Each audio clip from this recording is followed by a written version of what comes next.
Hola, ¿qué tal? Muy buenas tardes. Saludo especial para todos los televidentes de Cosmovisión. Bienvenidos una vez más a este su espacio de análisis, información y opinión. Colombia Opina. Como siempre, un gusto saludarlos. Soy Caterine Granados y le doy la bienvenida a mi compañero de Fórmula ICET, Juan Fernando Jaramillo. Juan, muy buenas tardes. Buenas tardes, Caterine, a usted, a todos los televidentes y a aquellos que hacen posible nuestro programa para que lo vean en todo Colombia. Bienvenidos todos.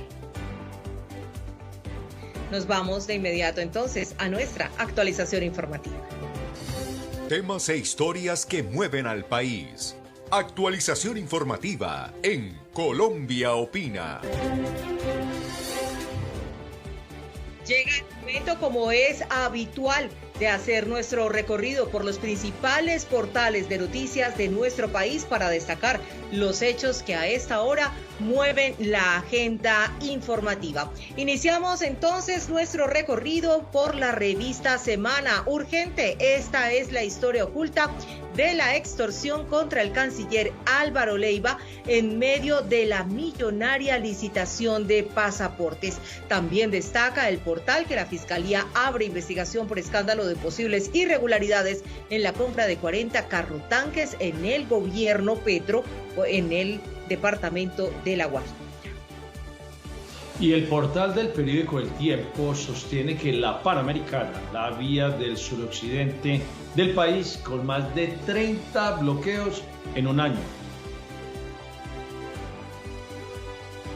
Continuamos a esta hora haciendo el recorrido entonces también por Radio Cadena Nacional. RCN destaca en su sección: las políticas de Petro son erráticas e inconvenientes, dice el presidente del Congreso. Iván Name también lanzó una fuerte advertencia al gobierno diciendo que vía decreto no se puede modificar el presupuesto. Ya los estaremos poniendo en contexto en el transcurso de nuestra emisión. Y el periódico El Colombiano en su portal sostiene que Daniel Quintero Calle, quien fuera alcalde de la ciudad de Medellín, estaría pidiendo pista en medio del remesón en el alto gobierno. Así está el dominó del poder. Y a esta hora nuestra página, la cual invitamos a que todos ustedes visiten y se informen, lean y compartan a través de www.colombiaopina.com.co, destaca que en Medellín se ha desatado una controversia por la polémica detrás de el borrado para unos y limpieza para otros de grafitis en el poblado. También la oposición solicita que la reforma a la salud se debata como ley estatutaria. Este fue el documento presentado en el Congreso, allí lo pueden consultar. Estas y otras noticias estaremos desarrollando en el transcurso de nuestra emisión.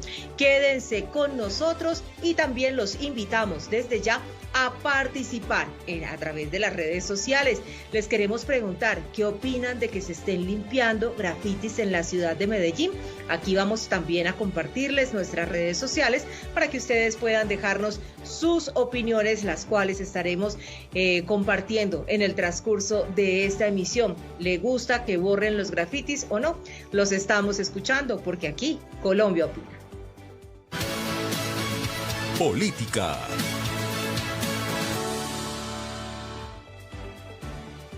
Bueno, Juan Fernando, televidentes, llega la hora de medirle el pulso político a Colombia. ¿Cómo es la situación que quieren realizarle un juicio político al actual presidente de la República, Gustavo Petro?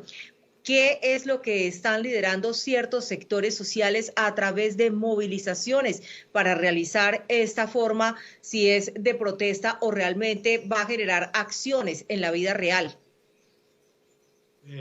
Caterine, ya eso arrancó, eso está en la Comisión de Investigaciones y Acusaciones de la Cámara de Representantes. Uno de los que viene llevando la bandera de ese juicio político es el invitado que tenemos, Pierre Gonzaga Ramírez. Caterine.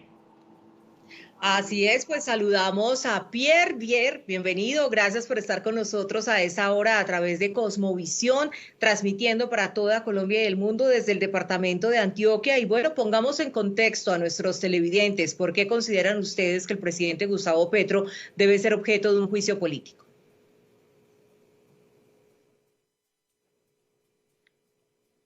Pierre, por favor, active el micrófono. No le estamos escuchando. Mientras recuperamos con él por el interno las instrucciones, Juan, cuéntenos usted de qué se tratan estas manifestaciones, porque además, Pierre, para los televidentes que seguramente no tienen todo el contexto y no recuerdan parte de la historia, hay que decir que es una de las personas que ha promovido, junto con otros sectores sociales, grandes marchas en nuestro país. Dentro de ella, la más multitudinaria, la gran marcha contra las FARC. Pierre, estamos nuevamente en contacto, ¿nos escucha?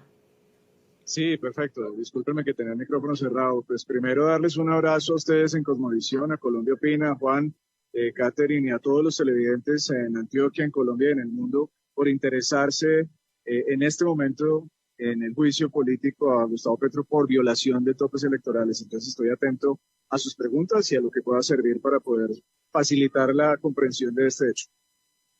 Bueno, Pierre, ¿cómo está el tema en ese caminar del juicio político contra el presidente de los colombianos en la Comisión de Investigaciones y Acusaciones de la Cámara de Representantes? ¿Cómo va ese camino?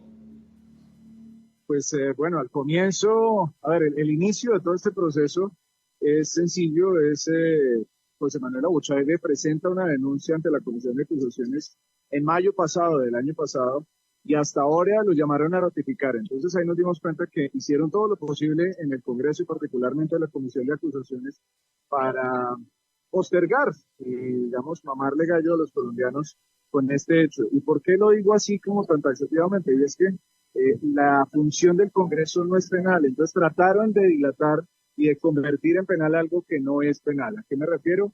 Que esto es un juicio por indignidad, no se está juzgando hechos de narcotráfico, de posibles ingresos de narcotráfico a través de las informaciones de Benedetti o de los dineros de Nicolás Petro o de Laura Sarabia. Ninguno de esos son los hechos que aquí estamos denunciando. Básicamente el Consejo Nacional Electoral tiene un informe de auditoría donde se ratifica que fueron violados esos topes electorales en la campaña de Gustavo Petro del 2022, adicional a los 500 millones que entraron a la campaña para pago de testigos electorales a través de FECODE, que ya pues es de conocimiento público. Entonces, aquí lo que estamos es diciéndole a los colombianos, la denuncia de José Manuel solamente habla de la violación de los topes electorales. ¿Eso qué es? Es el monto máximo que tienen las campañas para poder invertir en publicidad, en testigos, en todo este tipo de cosas. Hay personas que han dicho que lo de FECODE no afecta porque no está dentro de la campaña. El Consejo Nacional Electoral tiene un pronunciamiento alrededor de eso y dice que sí. Entonces, aquí, desde mayo hasta hoy, hasta el 14 de febrero, trataron de dilatarlo. ¿Qué pasó importante, Juan Fernando y Caterina y todos los televidentes? El 14 de este mes de febrero se llamó a ratificar a José Manuel Abuchaire. Trataron en la comisión de hacer cosas irregulares, de mezclarlo con hechos penales. Él, por fortuna, no permitió eso y se presentó una situación muy, muy anómala y además ilegal. Y es que estaba presente en esa diligencia de ratificación el abogado de Gustavo Petro y su equipo. Eso no solamente es ilegal, sino es un atentado a la democracia por una razón, porque la ratificación la diseñó la ley y la justicia para que el denunciante tenga plenas garantías ante la comisión de acusaciones. Y eso lo trataron de romper. Por fortuna, hay un gran subproducto de ese momento y es que la comisión aceptó que esto no es un hecho penal. Eso es casi que lo más importante de este día 14. Y a partir de eso, comienzan a correr 30 días para la ejecución, teóricamente, de la investigación por violación de topes. Ahora también hay que pensar las cosas que se han hecho durante este año para poder promover esta denuncia de violación de topes. Y es que la ciudadanía empezó a entender qué es la violación de topes. Empezamos a explicarle de qué se trata el artículo 109, que si ustedes quieren lo podemos trabajar en un momento para que quede completamente claro con la ciudadanía que está viendo el canal y en la emisión de Colombia Opina, porque es lo más importante de este hecho, que todos nos empoderemos sobre la información que está en nuestra Constitución. Pierre, estoy de acuerdo con usted. Me parece que este espacio entonces nos permite unos minutos para hacer pedagogía y entender que no se trata simplemente un hecho que generen grupos sociales alrededor o políticos frente a la oposición a lo que ha sido el controvertido mandato del presidente Gustavo Petro, sino que realmente es una discusión que está soportada en la forma en la que deben ser financiadas las campañas. Entonces aprovechemos este espacio para que le expliquemos a las personas y, como usted dice, nos podamos empoderar como ciudadanos de que no es simplemente una crítica, sino que realmente atiende a una falta. Perfecto, perfecto. Te agradezco la pregunta. Y fíjate que ahí hay un distanciamiento, es una brecha muy importante entre lo que han querido vender los sectores del petrismo aliados al gobierno de un supuesto golpe blando entre lo que hace la oposición y hacemos quienes estamos buscando que se haga respeto de la Constitución. ¿Por qué? Porque ellos dicen que aquí se están usando argucias para hacerle un golpe blando al presidente. Lo que realmente estamos buscando es que no solamente a Petro, sino a cualquier presidente en el país en adelante se le ponga en práctica el artículo 109. ¿Qué quiere decir el artículo 109? Básicamente, el artículo 109 habla de la urgencia o la necesidad de eliminar el mandato del presidente, o más bien perder el cargo del presidente en el caso en el que supera esos topes electorales. Ya lo decía hace un momento, los topes electorales es el máximo, el monto de dinero máximo que puede gastar un candidato en su campaña. Y el artículo 109 al final básicamente dice que quien supere esos topes, o sea, ese monto máximo, perderá el cargo. Literalmente lo dice así. Hay personas que han dicho que no está reglamentado. Claro que está reglamentado. Hay personas que están diciendo en algunos partidos que hay que dejar de terminar el mandato de Gustavo Petro. Yo le hago una pregunta a estas personas. Si tenemos esto en la Constitución, si está escrito en el artículo 109, ¿por qué están estas personas de estos partidos invitando a que los ciudadanos seamos cómplices acaso de quien violó los topes electorales? Y otra cosa, sirve como ciudadanos para que en el futuro tengamos una herramienta y nos demos cuenta que los presidentes no son intocables en el caso de la violación de topes. El imaginario colectivo de todos los colombianos recuerda por allá el momento de Samper, cuando pasó incólume en esos 8.000 millones ante el Congreso y básicamente lo exculparon. En ese momento no existía el artículo 109 del que estamos hablando. Hoy sí existe y no lo hemos estrenado, lo estamos estrenando hoy todos los colombianos. Entonces, mi sugerencia es vayan, busquen en un buscador de internet, en Google, el artículo 109 de la Constitución, léanlo, entiéndanlo. Si ustedes quieren, nosotros podemos hacer preguntas en vivo o también lo podemos hacer a través de las redes sociales. Lo importante es que ustedes entiendan como colombianos, todos nosotros, que tenemos una herramienta para evitar la impunidad en Colombia y que por favor las voces que nos dicen que debemos dejar terminar al presidente, que no nos inviten a ser cómplices de la violación de topes electorales. Es muy sencillo, si ustedes lo ven es más sencillo de lo que parece. Pierre, una pregunta final, excepto que Caterine tenga pensada otra, pero esta es, ¿cuáles son las pruebas que tiene el equipo jurídico, digamos, en cabeza de Abuchaibe, que es el abogado principal, y que tira la línea de la denuncia por fuera de los topes, dice Abuchaibe? ¿Cuáles son las pruebas que se han arrimado a la Comisión de Investigaciones y Acusaciones de la Cámara? Hay algo muy importante, Juan, y es que el doctor Abuchaibe es parte, el Consejo Nacional Electoral lo hizo parte en la investigación a todas las empresas y a todos los proveedores de la campaña electoral de Gustavo Petro. Él está siendo parte y conoce de primera mano ese proceso. Ahora, en el Consejo Nacional Electoral, muy temprano, para terminada, por supuesto, la campaña, el Consejo Nacional Electoral contrató una auditoría que se llama Nexia Montes Asociados. Esa auditoría dejó en claro en documentos que son, digamos, bajo control y reserva del Consejo Nacional Electoral, en documentos dejaron claro que cambiaron facturas en el momento en el que se volaron los topes. Y eso fue una empresa de seguridad que hizo ese mal manejo y por supuesto quedó la trazabilidad y en ese informe quedó evidenciado ese procedimiento e ilegal procedimiento. Eso por un lado. Por el otro lado, los 500 millones de FECODE dejan más que superados los topes porque se le demuestra a los colombianos que entraron a la campaña de Gustavo Petro porque se invirtieron en el pago de testigos electorales. Hace un momento mencionaba que el Consejo Nacional Electoral emitió un concepto en el cual dice que los testigos electorales también deben ser el dinero. de los testigos electorales también debe ser reportado a las cuentas claras de campaña y no fue reportado. Fueron 500 millones que no fueron reportados y probablemente más, están diciendo que pueden ser más. Y el allanamiento que hace la Fiscalía, con toda la razón, a FECODE, pues deja esa trazabilidad. Entonces, pruebas tenemos los colombianos, pruebas tiene el Consejo Nacional Electoral. Ahora la Comisión de Acusaciones está en la obligación, y nosotros como ciudadanos estamos en la obligación de presionar a la Comisión de Acusaciones para que alleguen esas pruebas del Consejo Nacional Electoral, de las cuales está siendo parte en ese proceso del Consejo Nacional Electoral José Manuel Abuchar. Entonces, tenemos elementos de juicio que finalmente no obedecen simplemente una animadversión a Petro, no obedecen a una estrategia política, no obedecen sino solamente al querer hacer respetar la Constitución, el artículo 109, por la violación de topes y la indignidad que eso genera, que termina cayendo en la pérdida del cargo, tal como dice nuestra Constitución. Sí, bueno, Pierre, estaremos muy atentos a todo lo que suceda en torno a estos procesos de investigación, tanto en el Consejo Nacional Electoral como en la Cámara de Representantes. Le agradecemos mucho habernos acompañado hoy en Colombia Opina desde el canal Cosmovisión. Le enviamos un abrazo. Juan Fernando, muchas gracias a ti, a Catherine de Cosmovisión y por supuesto al programa, a todos los televidentes, estar muy pendientes, replicar la información que encuentran en las redes sociales sobre el 109. Léanse el artículo, participen de las movilizaciones, que finalmente la democracia está en nuestras manos y el 109 es la llave de la libertad en Colombia. Muchas gracias a todos, un abrazo, Juan. Un abrazo. Muchísimas gracias a nuestro invitado, Pierre Onzaga Ramírez, empresario y líder social. Nosotros vamos a unos importantes mensajes y ya continuamos con más noticias aquí a través de Cosmovisión.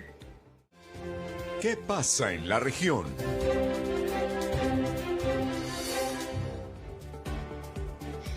Bueno, Medellín, controversia porque hay polémica sobre el borrado de grafitis. La alcaldía de Medellín ha quedado en el ojo del huracán en redes sociales por su reciente intervención en el sector del Poblado. Inicialmente se habló de una recuperación del espacio público y eso ha generado una fuerte reacción por parte de la ciudadanía y expertos en arte urbano. Las imágenes que estamos viendo, pues compartidas por la administración, muestran el antes y el después de la intervención en zonas de Las Palmas, donde decenas de grafitis además fueron reemplazados por paredes y vigas pintadas de gris. Sin embargo, la reacción en redes sociales fue contundente, porque hay usuarios que dicen que borrar grafitis no constituye una verdadera recuperación del espacio público. Y bueno, ahí tenemos muchísimas opiniones encontradas. Hay quienes creen que el grafiti es una expresión cultural legítima. Hay quienes cuestionan obviamente esa visión de la alcaldía, pero también hay otros que están haciendo llamados a la administración para asumir compromisos reales en la recuperación del espacio público, considerando problemas, por ejemplo, como el mal parqueo, el comercio informal y la apropiación indebida de áreas públicas. Así que la discusión se intensifica con opiniones que exigen acciones más concretas por parte de la alcaldía. Yo le quiero preguntar a Juan Fernando, y vamos mirando también aquí algunas reacciones sobre si usted considera que los grafitis afean, ensucian o forman parte de la identidad cultural de Medellín. Hay que mirarlo en dos vías, Caterina y televidentes. Uno, cuando es en consenso con la administración y con aquellas fundaciones o corporaciones que le solicitan al distrito autorización para hacer grafitis, me parece perfecto, pero que estén compaginados con el paisajismo de la ciudad. Pero cuando uno sale en la noche a las 2 de la mañana a hacer lo que le da la gana en los muros de la ciudad, eso hay que borrarlo sin duda. Y afean la ciudad. Entonces, frente a eso que está haciendo el distrito, o en este caso puede ser la municipalidad, es plausible porque el grueso que estamos viendo en este momento, cuando se pinta y quedan en gris, es porque no fueron autorizados ni consensuados con el distrito de la ciudad de Medellín. Vamos a mirar algunas reacciones que a esta hora también queremos indagar a través de las redes sociales. Vamos a ver cómo reaccionó, por ejemplo, el representante a la Cámara, Daniel Carvalho. Considera que es un mensaje errado y contradictorio el que envía a la alcaldía con esto, porque él dice que la ciudad ha avanzado mucho en el reconocimiento del graffiti y el muralismo como práctica cultural y tenemos un acuerdo municipal para ello. Deberían más bien pensar en una nueva intervención artística. Y por otro lado, vamos a ver otra reacción de personas que sí se encuentran efectivamente a favor de la reacción de la administración. Marín Baos dice, hay una diferencia muy grande entre un mural y un grafiti hecho por un narcisista que no puede ver nada limpio porque lo ensucia. Hay gente que no soporta ver las cosas limpias y ordenadas, que quiere ver el mundo arder, que le encanta el caos y la decadencia. Eso no es arte. Bueno, yo, Juan, como esto es Colombia Opina, pues también voy a dar mi opinión. Yo creo que hay unos grafitis y unas intervenciones que, como usted dice, pueden ser consensuadas, incluso con establecimientos públicos que prestan sus muros o que contratan a los artistas para que hagan verdaderas obras que embellecen la ciudad. Pero lo que tenemos también hoy en día es una serie de vandalismo que se está presentando y que nos afean la ciudad, que nos hacen sentir que estamos en peligro, que hay bandas apropiándose del espacio público. ¿Por qué tiene alguien que usurpar una reja de un local, un muro de una casa o de un establecimiento, de un colegio, del espacio que es de todos, con este tipo de intervenciones que en buena parte, muchas veces son actos vandálicos y, repito, no obras artísticas? Pues obviamente aquí está la opinión y la de ustedes, queridos televidentes. Veamos, porque también han participado en nuestras redes sociales. Aquí están algunas de las opiniones. Infoantioquia, hay que borrar los grafitis que incitan al odio y hacen ver fea la ciudad. Margarita Giraldo, estoy de acuerdo en que se limpie este tipo de grafitis y dejen los que son arte. Catalina Bedoya, una cosa es el arte y otra muy diferente el vandalismo. Hay que borrar los grafitis vandálicos de la ciudad. Egresados Unidos nos escribe, estamos de acuerdo con esta acción de la alcaldía. Bueno, más voces a favor y esperamos que se logren obviamente los consensos. La idea no es desaparecer el arte urbano, pero el arte urbano tampoco puede invadir los espacios del resto de los ciudadanos y muchas veces las propiedades privadas que sin autorización son intervenidas con más que grafitis o arte, rayones, que es lo que suelen muchas veces hacer y que creo que también son los que está tratando de borrar la ciudad, o grafitis que tienen intervenciones que incitan al odio. Esto es Colombia Opina. Nosotros continuamos a través de nuestra señal web y, por supuesto, por Cosmovisión.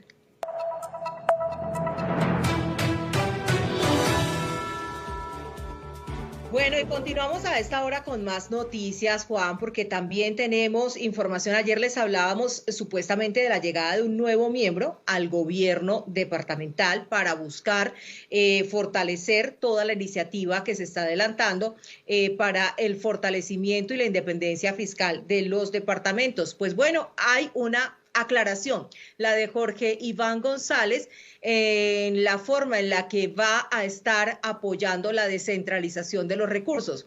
Jorge Iván González, exdirector del Departamento Nacional de Planeación, DNP, del gobierno Petro, ha aclarado su rol sobre la descentralización y la autonomía fiscal que está promoviendo actualmente el gobernador Andrés Julián Rendón.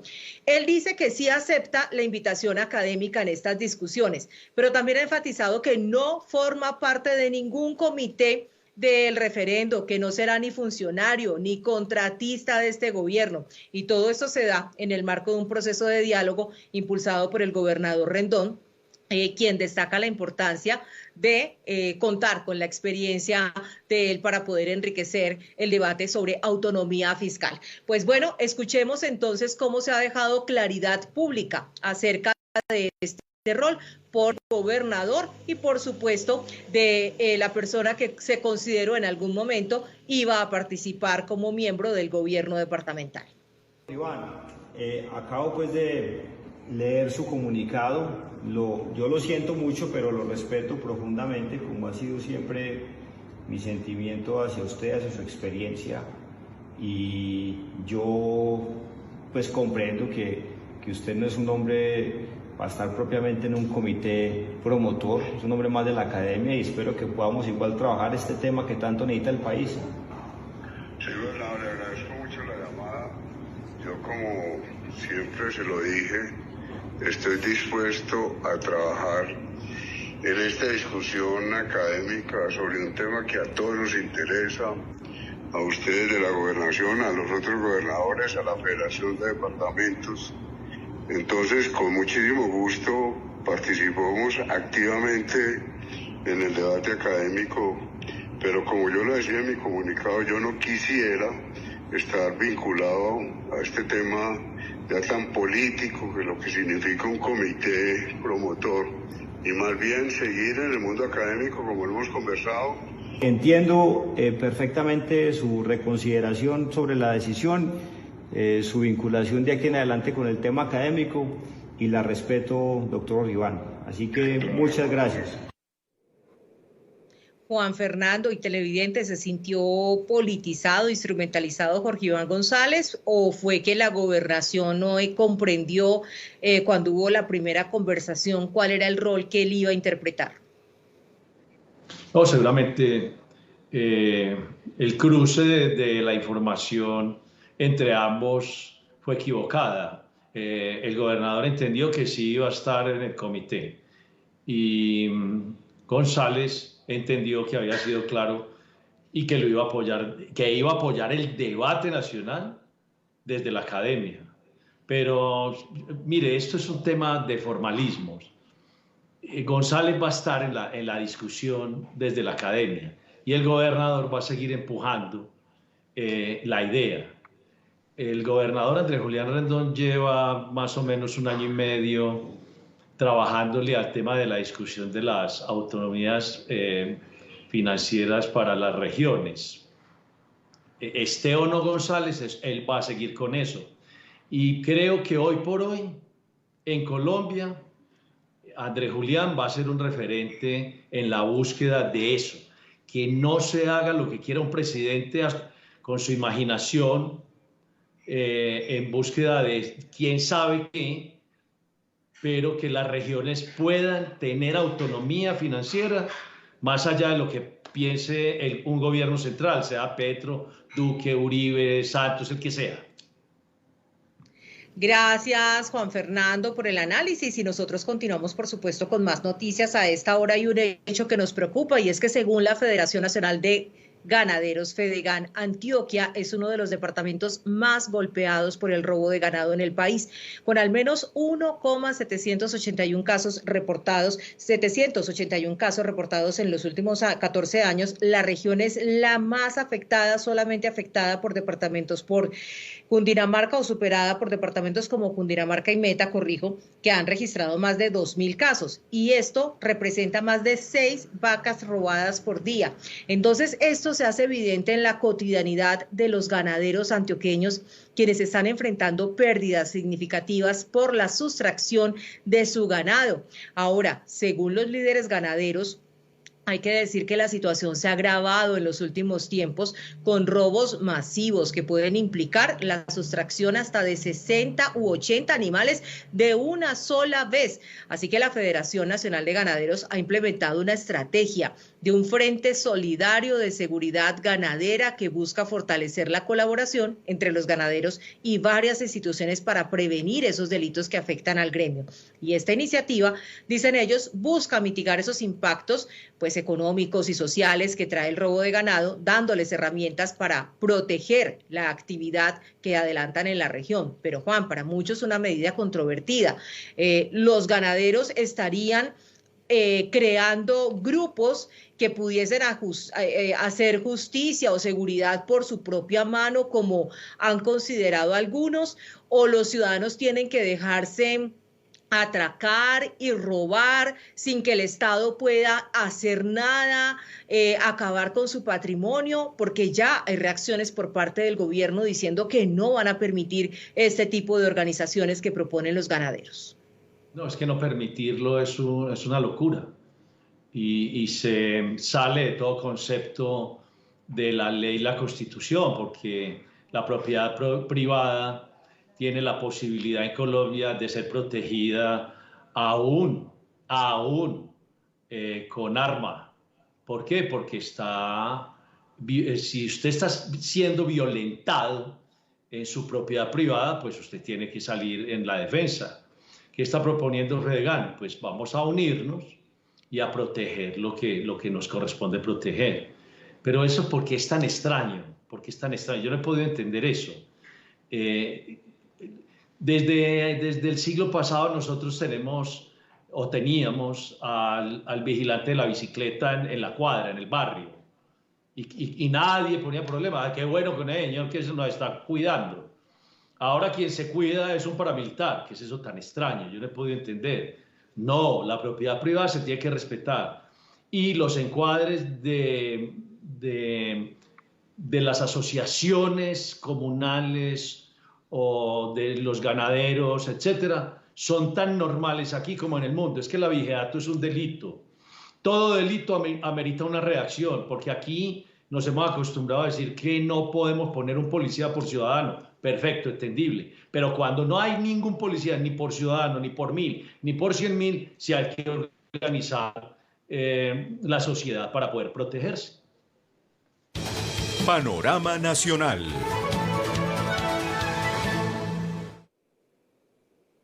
Y continuamos con nuestro panorama nacional, un tema que creíamos había quedado subsanado, un tema además por el cual también ha venido discutiéndose por parte de gremios, sindicatos, gobernantes, comerciantes, industriales y demás, y tiene que ver con lo que estábamos mencionando anteriormente, la autonomía fiscal, porque el Ministerio de Hacienda, liderado por el ministro Ricardo Bonilla, ha publicado un proyecto de decreto que genera todo tipo de controversia y temor en el país, porque hay unos cambios propuestos en una normativa que modificaría el decreto que reglamenta el sector Hacienda y Crédito Público en su artículo principal, y que propone agregar un parrafito que trae una información muy delicada, que sería este párrafo el que establece que los proyectos de inversión de entidades que forman parte del presupuesto general de la Nación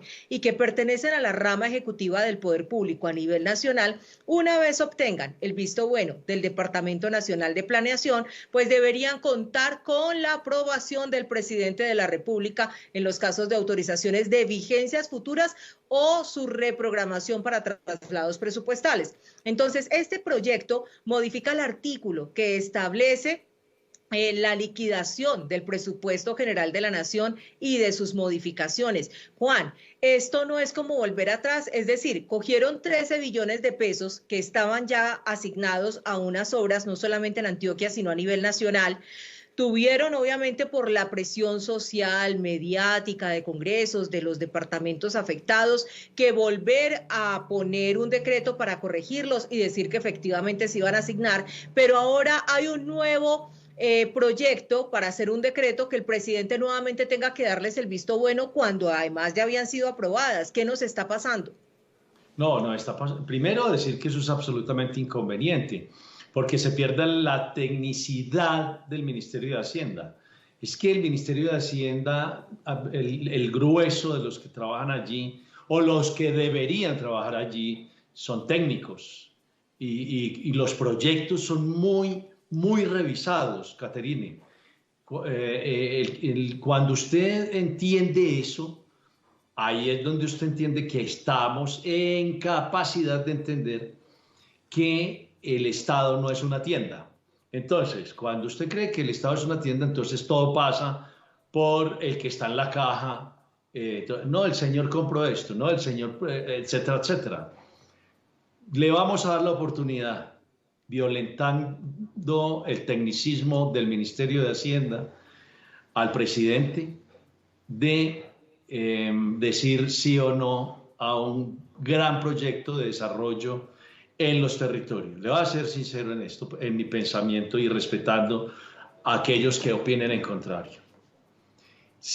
Con más ganas, Colombia se va a montar, los departamentos y las regiones en general, en el tema de la autonomía fiscal, con más ganas.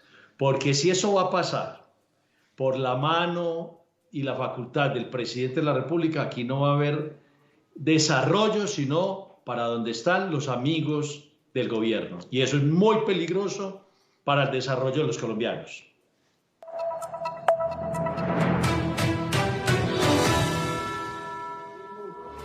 Y continuamos a esta hora aquí en Colombia Opina con más noticias para contarles a ustedes acerca de la controversia que se ha generado alrededor de la compra de carrotanques para llevar agua a La Guajira. Carrotanques que fueron comprados, pero nunca se planeó efectivamente, pues, cómo hacer la operación de los mismos. Es decir, los carrotanques no tienen ni siquiera agua. Pues contémosle también a nuestros televidentes que la Fiscalía General de la Nación ya anunció la apertura de una investigación sobre la adquisición de 40 carrotanques por parte del Gobierno Nacional para el uso en emergencias, como decíamos, en La Guajira. Pero esta medida se tomó en respuesta a denuncias realizadas que hemos realizado medios de comunicación por posibles irregularidades en el proceso de compra. Por ejemplo, el favorecimiento a ciertos contratistas y otras posibles faltas cuando se hicieron públicas imágenes de los carrotanques que están estacionados en La Guajira sin que se haya utilizado ninguno para el propósito que estaba previsto. Esta situación pues genera obviamente críticas hacia la unidad de gestión del riesgo dirigida por Olmedo de Jesús López Martínez, una entidad responsable de la gestión de estos recursos, y la empresa a la cual le fueron comprados, con la que se firmó el contrato para la compra de los carrotanques,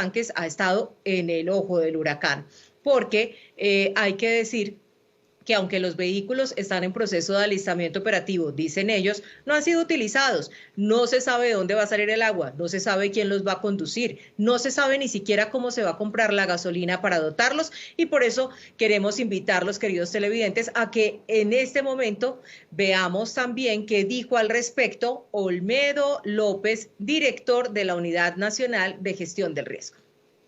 A Lucho Gómez fue al que le llevamos los carrotanques y las comidas para que las distribuyeran. El gerente de la región, Lucho Gómez, a quien le entregué cuántos carrotanques necesita Lucho Gómez, le dije, Luis, los carrotanques que Luis Gómez me pidió, el número de carrotanques que Luis Gómez le entregué, y los carrotanques que solicitó y que funcionaban en La Guajira y están funcionando, son los que Luis Gómez solicitó para las rancherías que él distribuyó. Él seleccionó las rancherías, él envió las rancherías, los operadores los seleccionó Luis Gómez con su equipo de trabajo. ¿Sí? Entonces, en las oficinas de Javier Rojas aquí, donde se definieron y se armó el mapa de distribución del agua. Mire lo que dice Luis Gómez. Entonces, está fallando lo que Luis Gómez montó. Porque cuando yo llegué a La Guajira, yo no conocía La Guajira. Después de esto fue que empecé a ver otras necesidades en el departamento y decidimos ampliar el número de ollas sin suspender las que él seleccionó, que están funcionando, y un número de carrotanques y suspender los carrotanques que él contrató y a las comunidades donde él decidió que era una prioridad. Bueno, Juan y televidentes, aquí estamos viendo al director de la Unidad Nacional de Gestión del Riesgo, el señor Olmedo López, admitiendo, yo no sé si esto es una aclaración o una confesión, usted que es el abogado, ayúdenos a orientarnos, que los carrotanques se compraron a petición del señor Luis Gómez y otros contratistas. Explíqueme. No, sin duda es una confesión. Yo no sé con quién está hablando Olmedo.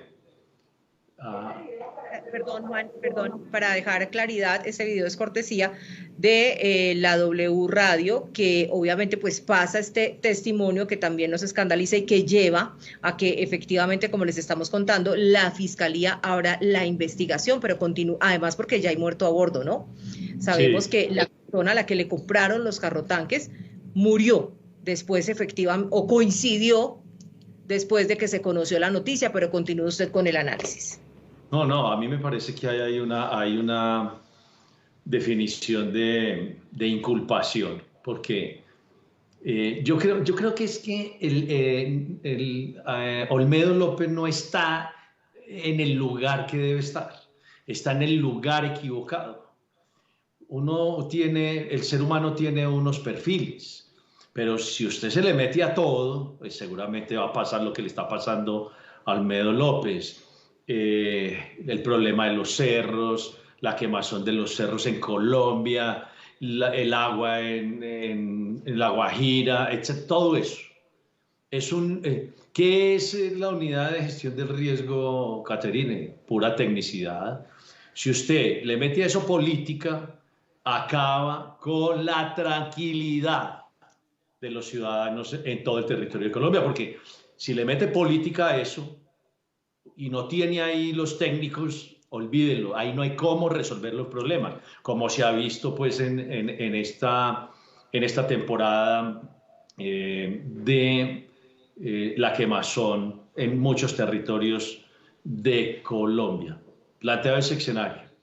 Si usted no tiene las competencias, pero tiene muchas ganas de trabajar y de recibir ese salario, pídale a quien lo nombró, a quien lo ponga en el lugar que usted tiene la competencia. Sí, es que además...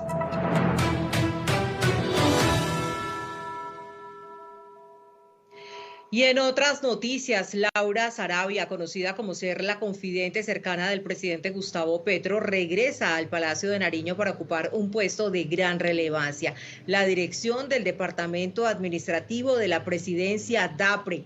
Esta designación pues ha dejado muchos interrogantes sobre los posibles cambios del funcionamiento del gobierno, porque Sarabia ha tenido una trayectoria vertiginosa durante este gobierno, desde que fue asesora de Benedetti hasta que llega a ser asesora en la campaña y ahora pues organizadora de la agenda presidencial, la gestión de reuniones, la toma de decisiones claves, a pesar de enfrentar incluso controversias como las chuzadas a la niñera. Y también hay que decir que Sarabia, a pesar de todo, ha mantenido su posición de poder. Entonces, este nombramiento en el DPS y ahora en el DAPRE nos muestra su consolidación como una figura relevante en el entorno presidencial en su nuevo cargo. Ella va a estar a cargo de 4 consejerías: paz, regiones, derechos humanos y reconciliación, así como de temas de seguridad que incluyen la Casa Militar, la UNP y la Dirección Nacional de Inteligencia. Juan Fernando, pues hablemos también de qué significa toda esta protección alrededor de Laura Sarabia. Tiene un teflón frente a los escándalos y además también hay algo muy interesante, y es que este cargo tendría un fuero que la protegería frente a esas investigaciones que acabamos de mencionar. No, sin duda el gobierno Petro quiere mandar un mensaje de que esta es la mujer más competente en todos los tiempos y en todos los lugares de todo el territorio colombiano. Una joven que sale de una UTL del señor Benedetti y aparece siendo la secretaria privada del presidente Petro. Después del escándalo, la ponen en la dirección que maneja todo el dinero de inversión social. Y termina en el DAPRE, la Dirección Administrativa de la Presidencia, ya no como secretaria privada, sino manejando todo eso que maneja. ¿Qué es lo que pasa con Sarabia? Más allá de la inteligencia que poco tiene, pero debe ser muy sagaz, que es distinto a ser inteligente, la sagacidad la tiene donde la tiene, en primer lugar. En segundo lugar, es una mujer que seguramente cumple a cabalidad lo que quiere el presidente de los colombianos. Y en tercer lugar, debe tener una información que ni usted, ni los televidentes, ni yo tenemos.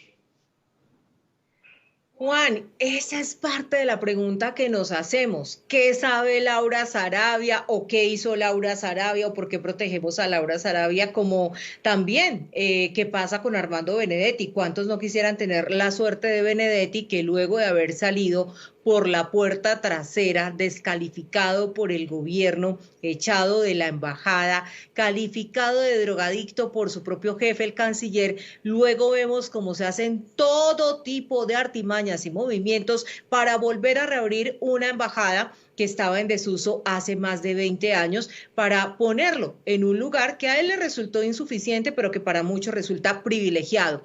Costos de la residencia de la Embajada de la Colombia ante la FAO sería de 1.500 millones de pesos en este año.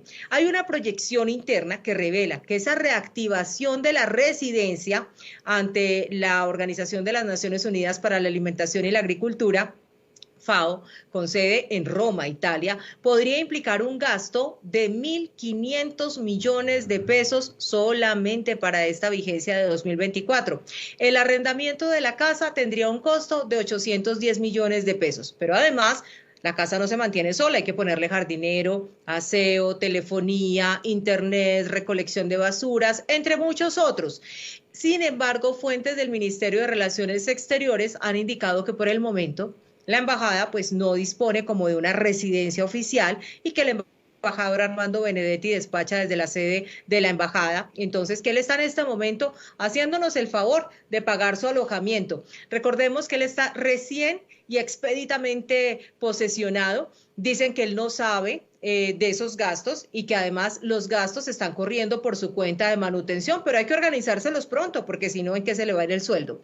Hay que ponerle equipos de oficina, hay que ponerle vehículos, que también suman una cifra bien interesante para este año, y esto sin contar los honorarios mensuales del embajador Benedetti, una prima especial, y aunque la cifra pues genera controversia, también nos muestra cuáles son los costos asociados a la residencia de la embajada, no solamente esta, sino todas las embajadas más las nuevas que se van a abrir. Esto está relacionado con la política de austeridad, con la política de que el país está quebrado, con el mensaje de que el país está pasando por un momento muy difícil, Juan, o es que o es difícil para los que tenemos que tributar, trabajar y pagar, y bueno, colombianos, a trabajar, que las embajadas no se pagan solas, ¿no? No, pero venga, le digo una cosa, Benedetti no nos puede creer tan aguacates.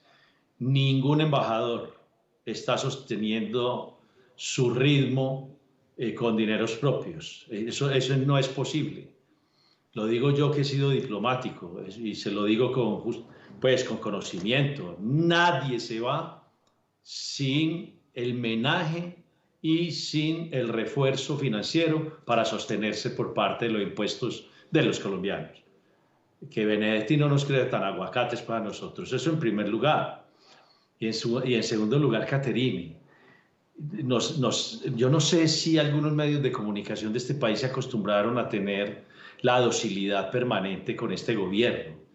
Esto que está sucediendo con Saravia, esto que está sucediendo con Olmedo López, esto que está sucediendo con el señor Benedetti, con varios que están ahí alrededor del presidente, donde estuviera pasando en otro gobierno, esto sería el escándalo mayúsculo. No, oye, todos los días estuviéramos viendo esos medios de comunicación, hágale, hasta que la gente renuncie. Pero con estos personajes hay personas de lo que ustedes llaman los comunicadores, los que manejan dizque la opinión, todos calladitos y tranquilos, y no pasa nada.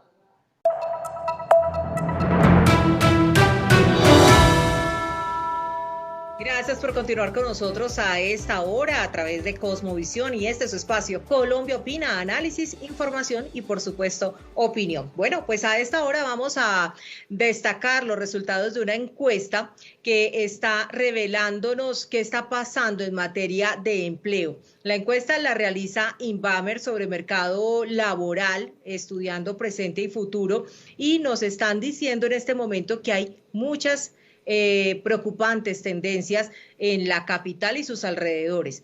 La encuesta en este momento, ¿qué está revelando? Un notable aumento en los recortes de personal, superando en un 12% a las contrataciones.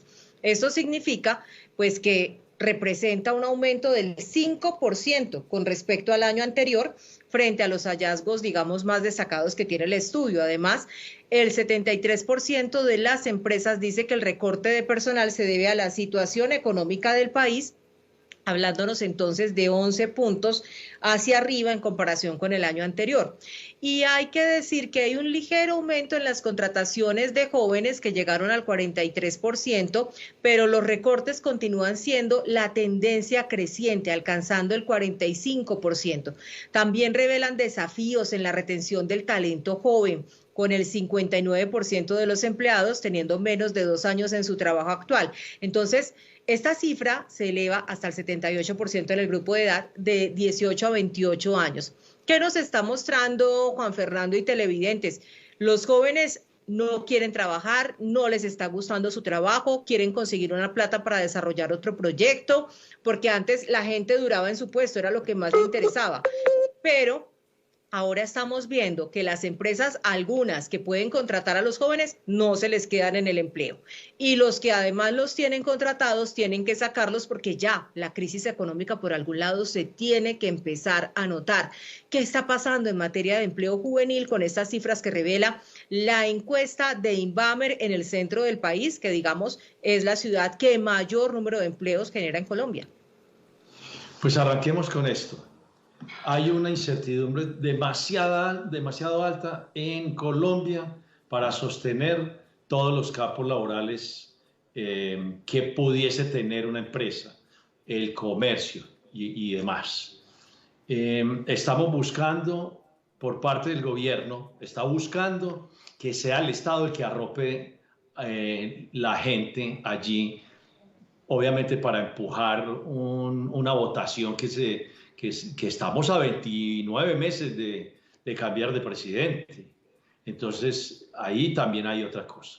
La OCDE dice que tenemos 2.450.000 jóvenes en Colombia, que son ninis, entre 18 y 28 años. Entonces, entre 16 y 28 años. Entonces, ¿por qué tenemos ninis? No, tenemos ninis porque pues obviamente por obvias razones no quieren ni estudiar ni trabajar, pero es que también aquí hay un tema. ¿Dónde está lo que dice la Constitución en la ley, que es haga un camino, Estado, haga un camino para que los jóvenes puedan ser fuerza de trabajo en el territorio colombiano? Aquí no hay una política clara para eso. Y aquí viene otra cosa. Nosotros somos Colombia es el país que más incumple los estándares de la OCDE. Planteado ese escenario, no es gratuito que nosotros estemos mal en todos los índices allí. En el tema de trabajo hay muchas variables, pero estas que le estoy diciendo es una. Y sobre la OCDE, Caterine, que fue un embeleco el rey de Bogotá, que Juan Manuel, que entre otras cosas se cree de rey de Bogotá, pues nos metió en ese embeleco y estamos quedando supremamente mal. Juan, y esto sin dejar por fuera para nuestros televidentes los cambios culturales que se están viviendo, generaciones que no quieren estudiar, que quieren ser producto de las redes sociales, encontrar el dinero por suerte, son creyentes de no trabajes, que el dinero trabaje por ti, no te esfuerces, disfruta la vida, nacimos para ser felices. Es como si el orden, el esfuerzo fueran antivalores, lo que está ocurriendo además en esta generación, además de toda la crisis económica que se puede presentar. Pero un comentario final. Ese estudio que usted menciona, el realizado por la Universidad de Rosario, nos muestra unas cifras muy preocupantes sobre los jóvenes, porque según ese análisis, 3 de cada 10 jóvenes en el país está dentro de ese grupo que usted menciona, los ninis, que son los que ni estudian ni trabajan, es decir, no hacen nada, que se dividen además en 2 categorías, los desempleados, que están activamente buscando trabajo pero no lo encuentran, los inactivos que ni buscan ni trabajo ni están involucrados en ningún tipo de actividad educativa, y lo preocupante es que según el Centro para Estudios del Rosario, pues Colombia lidera esta tasa, como usted lo ha mencionado, en comparación con otros países. Entonces, bueno, Juan, ahí les dejamos esa inquietud a nuestros televidentes y familias a reflexionar también sobre el papel que estamos jugando nosotros como educadores. Si pasamos de la generación que respetaba y honraba a sus padres a los padres que temen y quieren sobreproteger y cuidar a sus hijos, que los tratan como reyes y los han educado para que efectivamente ocurra este fenómeno social. Así llegamos al final de nuestro espacio. Gracias por acompañarnos. Mañana una nueva emisión de Colombia Opina a través de Cosmovisión.